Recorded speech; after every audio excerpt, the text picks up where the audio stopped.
Right now, the court wants to know where the defendant, Bryan Korberger, claims he was that night and if he can provide specific details or witnesses to back up his alibi. KREM 2's Mark Hanrahan is joining us here in the studio tonight to explain more about this deadline. Whitney, good afternoon. Korberger is accused of murdering 4 people during the late night and early morning hours of November 12th and 13th back in 2022, as you mentioned. Judge John Judge, who is overseeing the case, ordered that the defense must provide an alibi by today. But this won't be the first time that we have heard an explanation as to where he was that night. In court documents filed last August, Bryan Korberger's attorneys say he was out driving when the students were killed. Court documents claim he has a, quote, long habit of going for drives alone in his white Hyundai Elantra.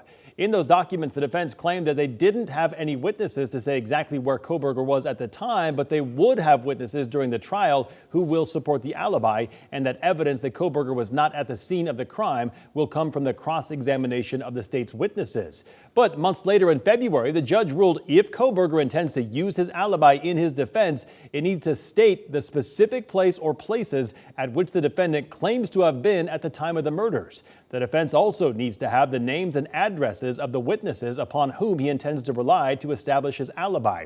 If Korberger's defense does not provide a more concrete alibi by today, they will not be able to use it in the trial. KREM 2 has been monitoring court filings in this case all day long, and we'll bring you the very latest when we know more. In the meantime, Korberger is expected to be back in court next month, where they'll discuss moving the trial out of Latah County.